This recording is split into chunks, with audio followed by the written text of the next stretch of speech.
خب خدا رو شکر میکنیم برای جلسه امشبمون و مشارکتی که امشب داریم. هفته گذشته عزیزانم ما جلسه اول از 10 درس یا 10 قدم در این مسیر شاگردی رو شروع کردیم. اولین درس یا اولین قدمی که برداشتیم با همدیگه این بود که شاگرد کیست؟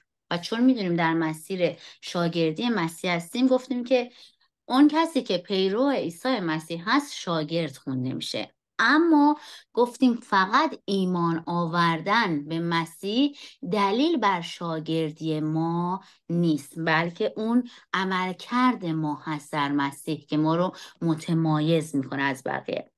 گفتیم یکی از نکته‌های مهمی که با هم دیگه صحبت کردیم در مورد مرکزیت و اون قدرت مطلقی بود که ما بیایم به مسیح بدیم. من الان دارم خیلی خلاصه میگم، هفته گذشته خیلی با هم دیگه اینو باز کردیم و من بعداً وایسا رو توی گروه قرار میدم، شما دوباره میتونین گوش بدیم. گفتیم که مرکزیت رو بدیم به مسیح. ما در زندگی عادیمون یاد گرفتیم که خودمون رو دوست داشته باشیم، عزیزانمون رو دوست داشته باشیم و بعد در نهایت اگر زمانی بود، وقتی بود، اونو به خدا بدیم. اما در شاگردی کاملا برعکسه. در شاگردی مسیح ما اون مرکزیت رو به مسیح میدیم و بعد آنگه هست که تمام نیازهای ما در خداوند برطرف میشه. باز میریم پایین تر. گفتیم که خیلی مهمه که ما بدونیم که ما به اون نیاز داریم، نه او به ما نیاز داره.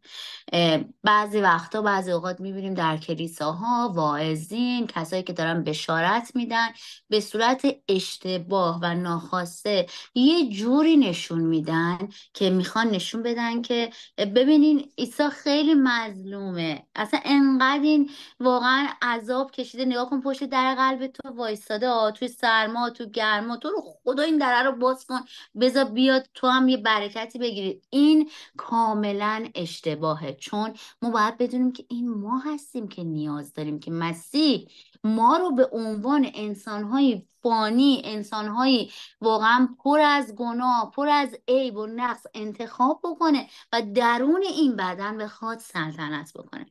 این دومین نکته بود. سومین نکته بود که در موردش صحبت کردیم و چهارمی گفتیم که اراده خداوند رو طلب کردن یکی از اون فاکتورهای مهم شاگردی هست. وقتی که گفتیم کلام رو میخونیم، دعای شاگردین رو میشنویم، میبینیم اگر بر فرض مثال ما توی شرایطی قرار بگیریم، بخوایم دعا بکنیم واسه عزیزانمون که حالا جمهوری اسلامی گرفتتشون، سپاه پاسداران گرفته باشه، اول میگم خدا یه کار کن فقط این دست بهش نزنن و یه وقت شکنجهش نکنن. خب واقعا این از احساسات ما بلند میشه. نمیخوام بگم چیز بدی هم هست، اما ما توی این اصول شاگردی داریم یه چیزهای اصلی و اساسی رو یاد میگیریم. این نیستش که من الان توی این اصول شاگردی که وارد میشیم حالا دیگه در طول روز بترسیم دعا کنیم، میگیم حالا دعای من درست بود، دعای من غلط بود، نکنه که من اینجا این دعا رو کردم الان اشتباه بشه. نه، ببینید عزیزان، نمیخوام یه جور بشه که ما توی شریعت قرار بگیریم. خب این نیست اصلا. ما در مسیح باید آزادانه عمل بکنیم. اما منتها توی این کلاس شاگردی ما داریم اصول و پایه های اصلی رو بهش دقت میکنیم. خب حالا برفرض مثال که اگر من نیازی داشته باشم بخوام اونو به حضور خدا ببرم که اشکالی نداره، عیبی نداره، چون خداوند از قلب من آگاهه. حالا من بیام زبانم رو اصلاح بکنم، قلب من اما یه چیز دیگه ای رو داره میگه. پس خداوند میخواد که ما صادقانه اون چیزی رو که تو دل داریم به زبان بیاریم. اما اصول شاگردی داره به ما نشون میده که یاد بگیریم که اراده خدا رو اول بطلبیم. اراده خدا چی هست؟ اون اراده خدا واقعا از افکار انسانی ما همیشه بدوره، چون افکار انسانی ما همیشه دنبال نفع طلبی خودمون هست، دنبال اون راحتی، خوشحالی، اون چیزی که دوست داریم انجام بشه. اما اراده خداوند میبینیم که خارج از اون چیزی که ما تفکر میکنیم. چه بسا زندگی پسر خداوند رو دیدیم که ارادش چطور بر او قرار گرفت. پس باید اول کاری که میکنیم اراده خداوند رو بطلبیم. ما درس گذشته عنوانش بود انجیل منسوب به حضرات مبشرین. گفتیم این انجیل انجیلیه که تک تک ما ایمانداران معمولا برای خودمون یه گوشه داریمش. اگر که ثبت نشده اونو حتما تو دست خودمون پیدا میکنیم. اون آیاتیه که دوست داریم، اون چیزایی که به نفع ما هست، یا تو دعاهامون میخوایم ازش استفاده بکنیم، یا میخوایم بر علیه دوستانمون از اون استفاده بکنیم، یا برای تقویت دوستانمون از اون استفاده بکنیم. به هر حال اون چیزهایی هست که ما خیلی دوستش داریم و میخوایم از اون استفاده کنیم. در اون درس ما متوجه شدیم که انجیل حضرات مبشرین انجیلی که مخرب ما هست، چون همه حقیقت رو برای ما باز نکرده. اومده نیمی از اون حقیقت رو تفکیک کرده و نیمی از اون حقیقت رو برای ما باز کرده. و درس امشب انقدر قشنگ داره، حالا یه زمینه ای رو توی این درس اول ما برامون فراهم شد. حالا در درس دوم که درس امشب هست با این مضمون شروع میشه: انجیل ملکوت خدا. حالا ما فهمیدیم که انجیل حضرات مبشرین اصلا وجود خارجی نداره، قابل ارزش نیست و اصلا نباید استفادهش بکنیم. پس حالا داره یه درسی رو به ما میده، بیایم از انجیل ملکوت خدا استفاده بکنیم. به نوعی اومده درس انجیل منسوب به حضرات مبشرین خدمتون میگم، منسوب به حضرات مبشرین. همچین انجیلی اصلا وجود نداره، ولی نویسنده کتاب داره این رو تاکید میکنه که خیلی مواقع ماها میایم قسمت‌هایی رو از کتاب مقدس جدا میکنیم که این میشه یه انجیل پنجم، در صورتی که انجیل پادشاهی خداوند، انجیل تمام کلماتش رو ما باید بخونیم. درسته قسمت‌هایی در زندگی ما قوی تر هستش، ولی داره میگه که بر حذر باشید که آیاتی رو که شما حفظ میکنید، آیاتی رو که استفاده میکنید، بقیهش رو هم باید بدونید. خیلی مواقع ما میایم این رو یاد میگیریم که عیسی مسیح ما رو آزاد کرد، ما رو از مرگ رهانید و بدهی های ما رو پرداخت کرد و گناه رو از ما برداشت. بعدش رو نمیایم بخونیم که عیسی مسیح گفته و مرا پیروی کن و به دنبال من بیا. پس این رو داره اعلام میکنه که حضرات مبشرین راه رو دارن اشتباهی میرن، یه مقدار دارن احساساتیش میکنن انجیل رو. ولی درس دوم داره میاد سر اصل مطلب، آن چیزی که در انجیل واقع شده، آن چیزی که در انجیل هست، انجیل ملکوت خداوند. در هر 4 انجیل اون چیزی رو که به وضوح میبینیم، مرکز 4 انجیل ملکوت خداوند هستش که بسیار برای ما پر اهمیته. آمین. این درس رو با این آیه شروع میکنیم عزیزان.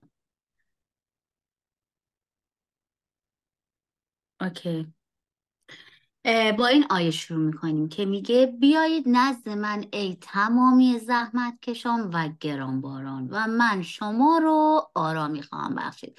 این آیه رو مطمئن هستم که همه ما حفظ هستیم و اصلا یک نقطه قوتی هست برای ما این مادانا. اصلا بابت این آیه شاید تک تک ما به مسیح ایمان آوردیم، چون اینو حتما موقعی که کسی داشته ما رو بشارت میداده حتما این آیه رو برای ما گفته: بیایید نزد من ای تمامی زحمت کشان و گرانباران و من شما رو آرامی خواهم بخشید. متی 11 28 و 29. و خیلی جالبه، ما میدونیم، اینو شنیدیم، خودمونم تجربه کردیم که وقتی به عیسی مسیح ایمان میاریم، این باور و این ایمان رو داریم که تمام گذشته سخت ما، تمام اون بارهای نگرانی ما، تمام اون ناامیدی های ما، تمام ترس های ما، گناهان ما همه برداشته میشه. و وقتی که میخوایم به کسی هم بشارت بدیم میگیم بیا تمام این سختیات میره، تو فقط به مسیح ایمان بیار، همه چیز تموم میشه. آمین. آمین که ما وقتی به عیسی مسیح ایمان میاریم هم آمینه، هم تجربه کردیم اینو که تمام سختی ها، نگرانی ها، بارهای ضعف ما، گناهان ما برداشته میشه و مسیح تمام اونها رو برای ما میخره. اما قسمت بعدی آیه رو معمولا یا توجه نمی کنیم بهش یا اصلا درکش نکردیم که میگه یوغ مرا بر خویش گیرید و از من تعلیم یابید. اوکی، ما یوغ خودمون رو گذاشتیم، گذشته ما برداشته شد، آمین. اما مسیح صادقانه داره میگه حالا که من این بها رو پرداخت کردم برای تو، حالا تو رو خریدم. ما حتی اینو در دعاهامون میگیم خدایا تو بها رو پرداخت کردی، ما رو خریدی، به خون بره آزاد کردی. خرید که به کجا تعلق داشته باشیم؟ به ملکوت خداوند. ملکوت خداوندم مثل دولت پادشاهی برای خودش اموراتی داره، درسته؟ همچنان که میبینیم مسیح میگه یوق مرا بر خویش گیرید. حالا یوغ مسیح رو انگاری که ما نمیشناسیم یا نمیخوایم بشناسیمش و اون تعلیم گرفتن برای ما انسانهای سخته، برای ما انسانهایی که دنبال خوشی و راحتی و شادی هستیم. بعضا وقتی به عیسی مسیح ایمان میاریم خیلی وقتا وارد مشکلات جدیدی میشیم، توی سختی ها میافتیم، توی بیابان ها میافتیم و این وقتی که هنوز درک نکردیم یوغ مسیح چیست، بار مسیح چیست، اون وقتی که چراغ‌های زیادی درون ذهن ما به وجود میاد که میگیم چرا؟ به من گفتن تو به عیسی مسیح ایمان بیاری همه چی حله. چی شد؟ تو به عیسی مسیح ایمان بیاری ثروتمند میشی، تو به عیسی مسیح ایمان بیاری نمیدونم علم میشی، بل میشی. پس چرا من اینقدر توی سختی افتادم؟ چون ما هنوز اون یوغ مسیح رو درک نکردیم. نوع زندگی مسیح رو دیدیم، خوندیم تو کتاب، اما نمیخوایم باور بکنیم که مسیح مسیری سخت و دشواره. اما تفاوت اون با بقیه مسیر راحت دنیا اینه که ما در مسیح هلاک نمیشیم، اما در خوشی ها و آزادی های دنیا اتفاقا ما هلاک میشیم. اینجا دیگه انتخاب ما هست که به کدوم ملکوت ما تعلق داشته باشیم. باید بدونیم که بعضن نجات داشتن ما تنها راه گریز از مشکلات ما نیست. ما برای اینکه از مشکلاتمون فرار بکنیم نخواهیم که نجات رو دریافت بکنیم، چون اگه اونجا اینو درک نکنیم وارد مسیر سخت‌تری خواهیم شد در طول زندگی که اون وقت میگم اون چراهای زیادی میاد و ممکنه که اون چراها باور ما رو، ایمان ما رو خیلی ضعیف بکنه و خیلی ما رو باعث ضعف ما بشه، نه بنای ما بشه. یکی از این اگر بخوایم اولین قدم رو که من انتخاب کردم توی این قسمت با همدیگه بررسی بکنیم اینه که میخوام بگم که ما باید مسیح رو بشناسیم تا مسیرش هم بشناسیم، درسته؟ پس باید ببینیم که مسیح خودش رو به ما چگونه معرفی کرد. ما میدونیم که کلام خدا آینه زندگی ماست. اون چیزی که در کلام خدا نوشته شده، یادآوری شده، تعریف شده، برای این نیست که ما بخونیم و بگیم چه داستانهای زیبایی، چه روایتهای قشنگی. برای اینه که ما اونا رو باید توی زندگیمون تجربه کنیم، برای اینکه ما باید از اونها درس بگیریم. پس بیایم بریم با همدیگه به کتاب لوقا باب 19 آیه 5. این داستان زکای باجگیر یک داستان خیلی قشنگیه که همه ما اونو خوندیم. بریم ببینیم که مسیح خودشو به زکا چجوری معرفی کرد. اون وقت میفهمی که ما چجوری باید مسیح رو بشناسیم. لوقا باب 19 رو لطفا بیارین، من تعریفش میکنم براتون. میبینیم که مسیح داره از اون مسیر رد میشه. زکا شخصی بوده که برای دولت کار میکرده، مسئول دریافت این باج و خراج بوده و به دولت پرداخت میکرده و قد بسیار کوتاهی داشته. این شخص خیلی براش جالب بوده که مسیح رو ببینه، پس یک درختی رو انتخاب میکنه و از این درخت میره بالا. روی اون درخت که بوده مسیح که وارد میشه به این شخص نگاه میکنه و میتونیم کتاب بخونیم، خیلی قشنگ، من نمیخوام چیز اضافه یا کم بگم. کلام خداوند می‌فرماید وقتی عیسی نزدیک درخت رسید بالا نگاه کرد و او را به نام صدا زد و فرمود زکا بشتاب پایین بیا، چون میخواهم امروز به خانه تو بیایم. و مهمانت باشم. دقت کنین مسیح خداوند بهش چی میگه؟ بشتاب و پایین بیا. از یه اقتداری داره استفاده میکنه. زکات تا حالا اونو ندیده بوده، اونو نمیشناخته، رفته بالای درخت تا تازه این شخص رو که ازش این همه شنیده ببینه. اما خداوند که اونو میشناسه، دلش رو میدونه، میگه زکا بشتاب، بودو بیا پایین ببینم، سریع باش بیا پایین، من امروز میخوام مهمان خانه تو باشم. این عمل کردیه که یک شخصی که قدرت مطلقه داره انجام میده عزیزان. ولی بیاین یه نگاهی به زندگی امروز خودمون بکنیم. من کشیش، افرادی که توی کلیسا اسمی دارن، رسمی دارن، اگر بخوان با شخصی ملاقات کنن معمولا این کارو میکنن. حالا تلفن رو برمیدارن یا شخص رو میبینن، سلام آقای زکا، حالتون چطوره، خوب هستی؟ ببخشید مزاحم شدم و میدونم شما آدم مهمی هستین، خیلی درگیر هستین، میدونم که وقت ندارین، آیا امکان داره توی این شلوغی هایی که دارین یه وقتی به من بدین، چون من کار بسیار مهمی رو با شما دارم. آقای زکا هم یه به خودی میگیره و بله میدونین که من خیلی بیزی هستم، من خیلی شلوغ هستم. حالا کارتون خیلی مهمه اینجوری که دارین درخواست میکنین؟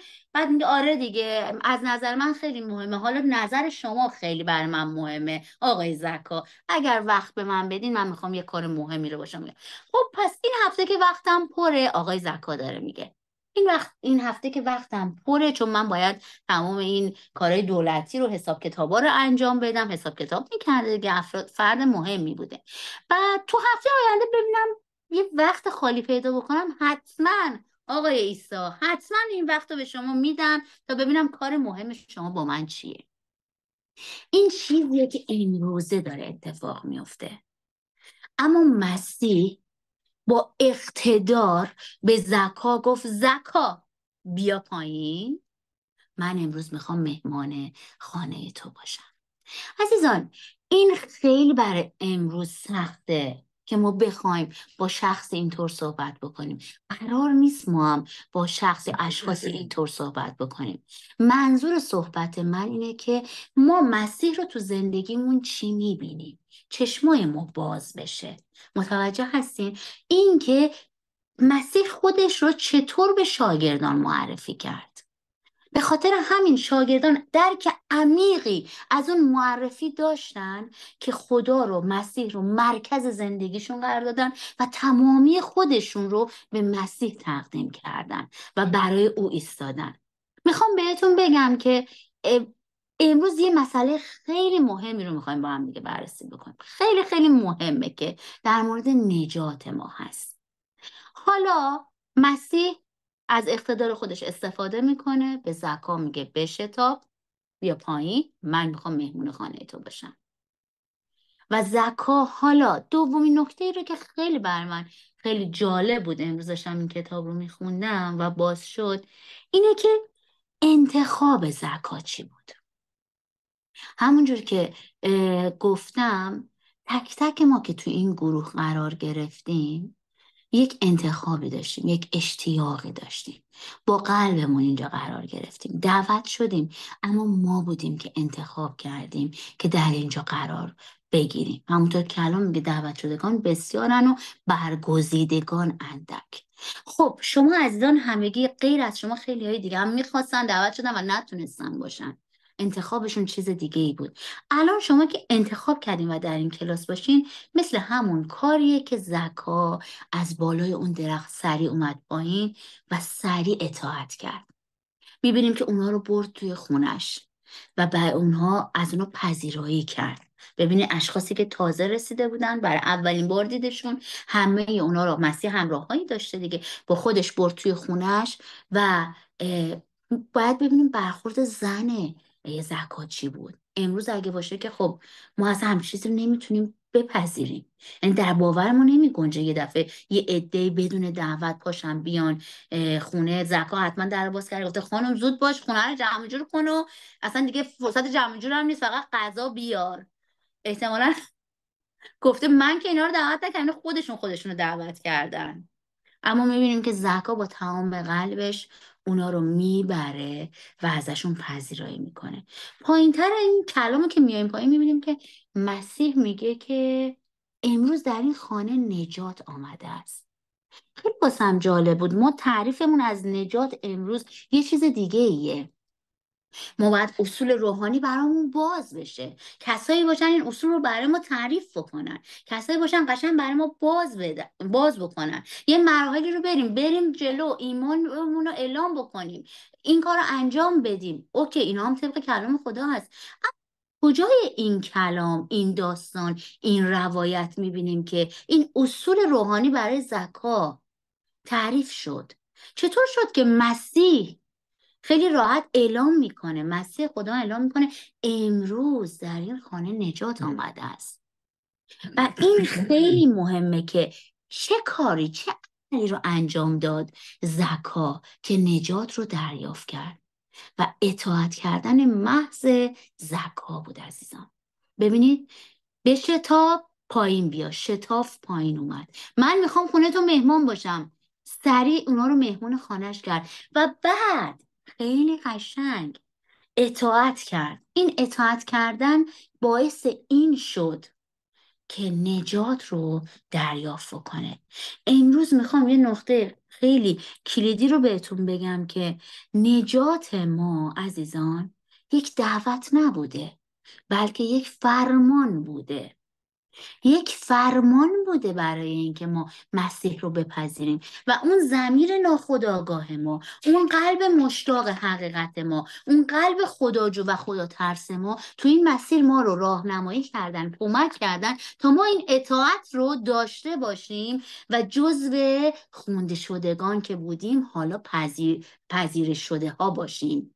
و امروز شاید، قبل از امروز ما همیشه فکر میکردیم که خب من یه چیزی تو دلم داشتم، اونو مسیح دید، همچین دلشو گرفت و عجب دلانگیز این مریم. خب دیگه من تو مسیر خدا قرار گرفتم و من ایمان آوردم، دعوت شدم، چون حتما خیلی خاص بودم که دعوت شدم تو این مسیر. نه عزیزان، این دعوت برای همگان هست. ما میدونیم همگان این فرصت رو میتونن داشته باشن که در این نجات و فیض قرار بگیرن. اما چطور میشه که عده‌ای هستن در این نجات و عده‌ای نیستن؟ اطاعت اولین شرط دریافت نجات ما هست. زکا بدون چون و چرا اطاعت کرد و اومد پایین و خونش رو، و حتی میبینیم دومین قدمی رو که من در نظر گرفتم بها دادن هست. میبینیم که زکا میگه من هر آن چیزی که از مردم گرفتم حتی 4 برابرش رو به اونها برمیگردونم. این خیلی مسئله مهمیه. بها داد، برای این نجات بها داد عزیزان. ولی متاسفانه ما ایمانداران زمانی که تو سختی ها میفتیم، توی مسیر درد میفتیم، رنج میفتیم، سری میخوایم بگیم مسیح جان چی شد؟ کجایی؟ بابا گفته بودی من تو رو آزاد میکنم، رها میکنم، چی شد؟ ولی به این باور هنوز نرسیدیم که اون بهاییه، این بهایی که من دارم در این مسیر به خاطر مسیح پرداخت میکنم. چه بسا که مسیح میگه در این مسیر شما خیلی سختی میکشین، خوشحال باشین چون به خاطر من دارین میکشین. پس اطاعت کردن زکا، بها دادن زکا باعث شد که در این نجات سهیم بشه. از این روایت ما بسیار دیدیم که مسیح توی این مسیر با شاگردانش انجام داد. متی باجگیر رو یادتون میاد؟ متی باجگیر که توی بازار نشسته بود و مشغول کارش بود. مسیح نرفت یه گوشه بایسته یه نگاه بکنه ببینه کی سرش خلوت میشه، حالا یه جور وایسم ببینم این اعصابش خورد نباشه، حرف منو بپذیره، یه جور نگم یه دفعه وحشت بکنه، به آقای مهتا ببخشید اگه زحمتت نیست دنبال من بیا. نه، عیسی و گفت متا مرا پیروی کن، مرا دنبال کن. و متا بدون چون و چرا، میبینی متا هم همون کار کرد، با اطاعت او رو همراهی کرد. متا نگفت حالا اجازه بده بابا اینجا بساط کار منه و من جوابگو باشم. عزیز من، اینا حساب کتاب مردمه، کار مهمیه، میدونی حساب کتاب کردن یعنی چی؟ اینا رو نگفت، رها کرد و به همراه مسیح پیروی کرد مسیح رو. عزیزان از این روایت مسیح بسیار به ما داره نشون میده توی کتاب. و همینجوری که میریم جلوتر میبینیم اون جوان حاکمی رو که ثروتمند بود به یاد میارین که شریعت رو خوب انجام داده بود، خوشحال بود، اوه من خیلی شریعت رو خوب انجام دادم، مسیح جان چیکار بکنم که حالا دیگه بتونم در کنار تو باشم؟ گفت برو و تمام ثروتت رو از دست بده، ببخش و بیا. ببینید عزیزان این خیلی مهمه. مسیح نمیخواست که این ثروت رو ازش بگیره، میخواست یک آزادی رو در اون ایجاد بکنه. امروز این بر این برداشت نشده که ما میخوایم مسیح بشیم و بدبخت باشیم، فقیر باشیم. نه عزیزان، منظور اون اسارت هاست. مسیح میخواست، با این حال که مسیح این جوان رو دوست داشت، ولی میخواست که اون آزاد بشه و با آزادی، با نمیگیم غلام، میگیم با سرسپردگی کامل مسیح رو پیروی بکنه، هیچ دغدغه‌ای دیگه نداشته باشه. ولی اگر امروزه رو نگاه بکنیم، چیزی که من خودم خیلی تجربهش کردم تو این سالها توی کلیسا، اینجوریه که اگه یه نفر بیاد من دوستش داشته باشم، دلم بهش چسبیده باشه و حالا یه اسارت هایی داشته باشه، معمولا دلم نمیاد بهش بگم، میگم یه وقت حالا ناراحت میشه. یا مثلا اگر یه چیزی هم بهش بگیم ناراحت بشه، اون جوونه بخواد بذاره بره، سعی میکنم دنبالش بودم، میگم ببین حالا عزیزم انقدر سخت نگیر، بیا یه راهی واسش پیدا میکنیم، ناراحت نباش، درستش میکنیم، اینجوری هم مسیر سختگیر نیست، بیا حالا در مسیر، توی این مسیر با همدیگه راه میریم و من به تو یاد میدم. میدونین چرا؟ این میشه همون فرد شکننده و زخمی که من اینو با همون اسارت و بارش آوردم توی کلیسا و حالا هر تعقیب به توق میخوره، این شخص بهش بر میخوره، قر میکنه، نازک نارنجی میشکنه و میره. چرا امروز کلیساها قدرت ندارن؟ چرا توی ضعف و شکستگی هستن؟ چون دارن این مسیر رو دنبال میکنن، چون برای اینکه دیگران باید خوشحال باشن، نه اون که حقیقت کلام خدا اعلام بشه. دارم باز هم تاکید میکنم، ما نمیخوایم یک کلیسای شریعتی داشته باشیم که در جبر و ستم و خیلی سرسخت باشه. عزیزان، شما عزیزان سابقه خدمت با من مازر جان رو ندارین. ما در کلیسای امانوئل سالها خدمت کردیم، در کلیسای روح خدا سالها خدمت کردیم و الان اگه رابطه من با بچهای خودمون توی این دوتا کلیسا داشته باشیم و ببینیم خیلی رابطه صمیمی و دوستانه ای هست، خیلی رابطه با عشقی هست، خیلی رابطه پر از احترام هست. چرا این اتفاق میفته؟ چون ما اول کلام و رضایت خدا رو در نظر گرفتیم. نمیخوام بگم ما کامل بودیم، خیلی هم ضعفایی هم داشتیم، خیلی هم شکست هم خوردیم، اما مهمترین چیزها رو توی این کلاس شاگرد اول خودمون یاد گرفتیم و این شد که ثمره این دو کلیسا باعث بنایمون میشه، باعث لذت دیگران میشه. و این خیلی مهمه که ما امشب متوجه بشیم و خوشحال باشیم که نجات ما یک امر بوده، یک دستور بوده و ما اونو پذیرفتیم و ما این نجاتی رو که الان داریم یک فرمان خداوند بوده و ما با تمام قلبمون بدون اینکه آگاه باشیم اونو پذیرفتیم. حالا برای اینکه در این مسیر به درستی بتونیم مسیح رو پیروی کنیم، اونجور که زکا پیروی کرد، اونجور که متی پیروی کرد، باید هر آنچه که باعث اسارت ماست، گرفتگی ماست، مثل اون جوان که انقدر مسیح رو دوست داشت، با دلش با تمام جونش میخواست مسیح رو پیروی بکنه، اما اون کوچولو ثروته چی شد؟ مانع حرکتش شد به این مسیر خیلی عمیق. پس عیسی خودش رو چطور به ما معرفی میکنه؟ امشب باید بدونیم عیسی خداونده، عیسی قدرت مطلقه و ما باید اول در هر شرایطی خودمون رو با اون وقف بدیم و لازمه اطاعت کردن ما همونه که بدونیم که خداوند صاحب اختیار ماست. اگه اینو درک کردیم، متوجه شدیم که خدا باید برای ما تصمیم بگیره، خدا باید ارادش تو زندگی ما انجام بشه، یک آزادی خیلی خیلی قوی میاد تو زندگی ما. من اینو واقعا خودم شخصا توی 3 سالی که توی کانادا هستم تجربه کردم. بعد از این همه خدمت تجربه، واقعا توی این 3 سال متوجه شدم که درک اراده خدا بهای سنگینی میخواد که ما باید اونو پرداخت بکنیم اگر میخوایم توی این مسیر درست حرکت بکنیم. اگر میخوایم مثل زکا واقعا اون نجات رو با تمام اون اهمیتش دریافت کنیم، باید بها بدیم و بها دادن تو این دنیا متفاوته. هر کسی یه جوری بهایی رو باید پرداخت بکنه. اون دیگه بین خودش و خدای خودش متوجه میشه، چون روح القدس این آموزگار وفادار قشنگ میاد برای من و شما تجزیه تحلیل میکنه. شما میخواین چیزی اضافه کنید؟ خیلی قشنگ بود توی این آیه که شما خوندین. میتونم دوباره تکرار بکنم و درس رو با این آیه شروع کرده که اون جایی که میگه که نزد من بیایی تمامی زحمت کشان و گرانباران، من شما را آرامی میبخشم.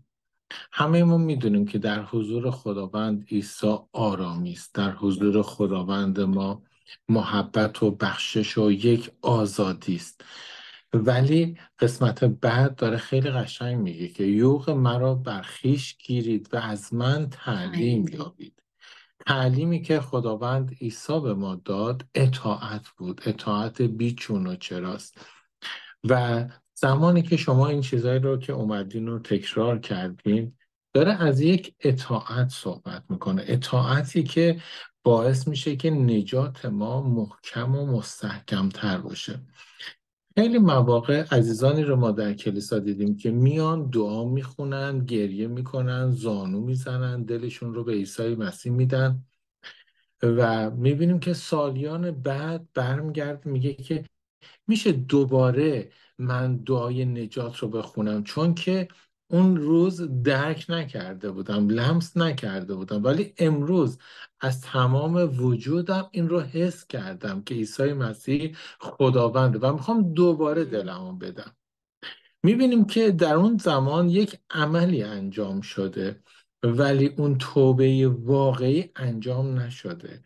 میفهمیم که نجات یک تسلیم محضه. نجات یعنی قرار گرفتن تحت اوامر مسیح و اونجایی که میاد میگه که از من تعلیم بگیرید و میبینیم که در این داستانهایی که شما صحبت کردی از کتاب مقدس دائما در مورد یک اطاعت میگه. زکا نیومد دعایی رو بخونه بلکه اطاعت اون نجات رو به ارمغان آورد. اون سرسپردگیش اومد نجات رو به اون خونه برد. جایی که فهمید، توبه کرد، از مسیر گذشته خودش برگشت و گفت آنچه که از مردم مالیات بیشتر گرفتم به 4 برابر برمیگردونم و نصف دارایی خویش را به دیگران میبخشم. همونجور که شما فرمودی عزیزانم، به همه ما این مشکل رو داریم و چقدر خداوند قشنگ لطفش رو شامل حال ما کرده. وقتی که میخوایم روزه بگیریم نمیاد بگه که روزه در مورد نخوردن و ننوشیدنه. نه، روزه در مسیحیت روزه دوری از وابستگی هایی که ما داریم، به هر آنچه که بیشتر از خداوندمون وابسته هستیم. خیلی مواقع میشنویم که کسی روزه تلویزیون میگیره چون معتاد شده به تلویزیون نگاه کردن. خیلی ها میشنویم میگن من گوشیمو میخوام برای یه مدت 1 ماه 40 روز فلان زمان بیام تمام فضای مجازی خودم رو پاک بکنم و از اونجا دیلیت بشم، بیام بیرون و بتونم وقت برای خدا بذارم. دقیقا در این آیه هایی که شما فرمودی، اونجایی که ثروتش رو عیسی مسیح داره بهش میگه، داره میخواد وابستگی رو نشون بده. اونجایی که اون شخص میگه من برم پدرم فوت کرده اونو به خاک سپاری کنم، میگه بگذار مرده رو مردگان دفن کنن. و اونجایی که اون شخص میگه بذار برم از خانوادم خداحافظی کنم، داره عیسی مسیح نکته بسیار مهمی رو داره میگه خداوند عیسی مسیح از ثروت تو مهمتره، از پدر و مادر تو مهمتره و از خانواده تو مهمتره. عیسی نگفت اونها رو فراموش کن، عیسی نگفت اونها رو ترکشون کن و از ذهنت پاکشون کن. عیسی گفت که اول اون رو ملاک قرار بده. اهمیت حضورش. و چیزی که خیلی مواقع در درس اول با هم دیگه صحبت کردیم، ما همه چیز رو اهمیت میدیم به جز خداوند ما عیسی مسیح. شاید خیلی مواقع بگیم نه همچین چیزی اصلا امکان نداره، ولی دعا کنیم، دعا کنیم که خداوند براتون باز بکنه. زمانی که خود من این 2 روز رو گذروندم، دیدم که بیش از 100 نکته رو خدا به حضور من آورد. منی که فکر میکنم اصلا یه موردم وجود نداره، خداوند بهم نشون داد که اگر که زمانی تو داری کلامت رو میخونی، اگر زمانی تو داری دعا میکنی، فرزندتون میگه آب بده، بلند میشی میری آب بهش بدی. کسی میاد در میزنه، میری در رو باز میکنی. ولی زمانی که اگر تو در حضور خداوندی، تو در حضور یک پادشاه هستی، امروز ما بیایم با یک انسان مقایسه بکنیم. اگر که زمانی ما در یک مهمانی یا ضیافتی باشیم که رئیس جمهور یک کشور اونجا باشه، حتی تکون نمیخوریم، سرمون رو بر نمیگردونیم. بچه‌مون آب میخواد، اگر که پدر جد ما هم بیاد ما رو صدا بکنه، اصلا تکون نمیخوریم، مبادا نکته از دهان این شخص گفته بشه و ما نشنویم یا بی احترامی کرده باشیم. پس چجوری امکانش هستش که ما زمانی که در دعا، زمانی که در تعلیم، زمانی که در خیلی قسمت ها به حضور خداوند میریم و از خداوند میخوایم برکت دریافت کنیم، فکرمون همه جا هست؟ برو ظرفشویی رو خاموش کن، لباس ها رو پهن کردی، حالا داریم درس هم گوش میکنیم، داریم اون موعظه‌ای رو که مال اون هفته ما هستش گوش میکنیم، تکست هم داریم وسطش میدیم. چرا فکر نکنیم که انقدر اون لحظه حساسی هستش که خداوند میخواد نیاز زندگی من و تو رو از طریق یک کلمه، از طریق یک پیام، مشکل ما رو باز بکنه. پس اینجا داره میگه که اطاعت و سرسپردگی باعث میشه که نجات ما برای خودمون حداقل باز بشه، که ما واقعا سرسپرده عیسی مسیح هستیم، واقعا عیسی مسیح خداوند زندگی من هستش، یا به زبان یا در یک احساساتی قرار گرفتیم و با یک شوق و شوری اومدیم اون رو اعلام کردیم که ما میخوایم مسیحی باشیم، ما تشخیص دادیم که دینمون رو عوض بکنیم. خیلی مواقع این اشتباهات رو میشنویم، حتی در بعضی از کلیساها دیده شده که طرف داره تعمید میگیره، بعد ازش شهادت میخوان که عیسی مسیح در زندگیش چه کار کرده و میاد میگه که من ایران که بودم هی دوست داشتم دینم رو عوض بکنم، و هنوز دریافت نکرده که مسیحیت دین نیست، مسیحیت یک رابطه هست، رابطه موازی و همراه با خداوند، همگام شدن با خداوند هستش، دست در دست بودن، نه یک قدم جلوتر نه عقبتر، همگام با خداوند. این چیزی که در دید من بوده. بله. شما این هم یه استراحتی کرده مرسی. باشید. البته این رو من بگم که آقایون عزیز، خواهش میکنم این رو خیلی خیلی آویزه گوشتون داشته باشید. ایشون در مورد زکا گفتش که عیسی مسیح رو با خودش به خونه برد. مطمئنم که زکا بعد از نجاتش حتما کتکر از همسرش خورده. من اعتراف میکنم که به هیچ عنوان مهمون ناخوانده خونم نمیتونم ببرم، چون که همسرم دعوا اصول بعدی اون رفت این رو نداره، در صدقه اگه کم تعالیم شده حقش بود. این رو در تعالیم داشته باشید که خداوند عیسی مسیح سر زندگی ماست، پادشاه ماست، ولی مهمون میخواین خونه ببرین، حتما با همسرتون هماهنگ باشید، اون از یه وگرنه تفاهم و تنبیه میشه. هماهنگی صحبت بفرمایید. می‌کنه، از یه نظم صحبت می‌کنه. این نظم ازدواج مسیحی رو هم میتونیم بعدا دورهاشو داشته باشیم تو گفتم دنیا. آقای موقع مهمون بدون هماهنگی نبرم خونه، بگن که در تعالیم ما بود، بعد کتکم نوش جان بکنن، بگن که اینجوری باید اگه واقعا قرار باشه که یه هدیه بزرگ از مسیح بگیرم، حاضرم مثل زکا بعدش کتکم بخورم، چه اشکالی داره؟ خب عزیزانم، این درس امشب رو چون وقتمونم تموم شد همینجا تموم میکنیم و مهمترین و اساسی ترین مطلب امشب یادمون نره که به یاد بیاریم که نجات ما یک فرمان بوده و لازمه داشتن نجات کامل ما اون اطاعت، اون بها دادن، اون سرسپردگی محض ما در حضور خداوند. اینجا یه علامت سوال براشون پیش میاد عزیزان که شما چون در اینجا دارین درس رو به پایان میبرین که چرا یه فرمان هستش، اینو یه مقدار باید بهتون یه کوچولو توضیح بدید. چون که زمانی که عزیزان ما به کلیسا رفتیم و میگن که خداوند تو رو دعوت کرده که بیای قلبت رو به عیسی مسیح بدی، این درسته، ولی میخوایم خیلی جمع‌بندی کوچیک بکنیم. در هفته آینده بیشتر در این مورد صحبت میکنیم. این هم مثل کلماتی هستش که ما در زبان ما جاری شده و به اشتباهاً در قلب ما رفته که عیسی مسیح دعوت میکنه که ما بیایم و قلبمون رو به او بدیم تا او ورود بکنه به قلب ما.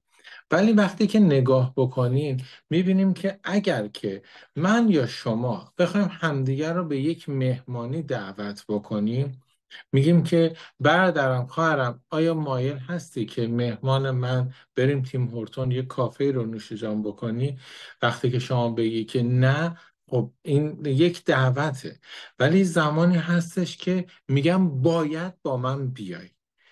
اینجا این درس بیشتر در مورد این بایدها بودش و نجات رو هم عیسی مسیح نگفته هر کی دوست داره بیاره، هر کی دوست نداره هیچ اشکالی نداره، هیچ رو از دست چون نمیده. بعدش یه می‌بینیم عواقبی که هم داره. پشتبند این پیامی که میگه هر کس که نجات نیابد هلاک گردد، میاد و یک امری رو برای اون در نظر میگیره و به این قسمت از کلام خداوند میبینیم که عیسی مسیح میگه هر که با من نیست بر علیه من است. اینجا از این دعوت بودن فرمان داره یه مقدار ما رو تکون میده که به این راحتی هم نیستش که شما بخواید بگذرین. یک امره، یک دستوره. خداوند عیسی مسیح میگه که تو باید بیای و من رو خداوند خودت بدونی که نجات پیدا کنی. چون اگر که این دعوت رو، این پیام رو تو اطاعت نکنی، به مرگ ابدی یا در حاویه انداخته خواهی شد و این نجات ابدی رو تو از دست خواهی داد. مثل یه پدری میمونه که به فرزندش با تمام اون عشقش میگه یا حرف منو گوش میکنی و این کار رو انجام میدی و سعادتمند میشی، یا حرف منو گوش نمیدی، این اتفاقات بد در انتظار تو هست. پس اون فرزند اگر عاقل باشه سعی میکنه اطاعت کنه پدرش رو و سعادتمند بشه. دقیقا همین توی زندگی ما ایمانداران هست. همونجور که گفتم، یا ما میتونیم، ببینید این یک فرمان هست اما ما حق انتخاب داریم. آزادی ما در مسیح در همین قسمت عزیزان. ما آزاد هستیم انتخاب بکنیم که در حیات جاودان دولت پادشاهی خداوند باشیم یا در دولت تاریکی و سیاهی شیطان باشیم. اینجا اون آزادیه که خداوند به ما داده. اگر اطاعت میکنی با من هستی، در این مسیر هستی، اگر نه میتونی در هلاکت باشی. این با توه، این انتخاب با توه. میبینیم که زکا انتخاب کرد که اون روز میزبان باشه. و این درس ما انجیل ملکوت خداوند. درس 2 و انجیل این ملکوت. بودش که ما اگر که از ملکوت شیطان خریداری شدیم، پس در ملکوت خداوند قدم گذاشتیم، باید یک اطاعتی یه باشه، قوانینی رو باید مطابق یک قوانینی باشه. عیسی مسیح نگفت در هر جا مرج زندگی بکن، هر کاری که دوست داری کن، گفت از من تعلیم بگیر. ما بقیه درس رو به امید خدا، به فیض خداوند در هفته آینده ببینیم. تمام مسائل مهمش رو گفتیم. حالا در مرور رو در یک ریویوی دوباره بازم روی این قسمت اگر وقت چیزی بذاریم که جا مونده بود رو میتونیم برای عزیزان باز بکنیم که این قسمت دعوت و الزام رو بیشتر برایشون باز بکنیم. مرسی عزیزانم برای وقتی که دادین، اینقدر در سکوت ما رو گوش کردین. مرسی. ما دیگه صحبتی نداریم، از شما میشنویم.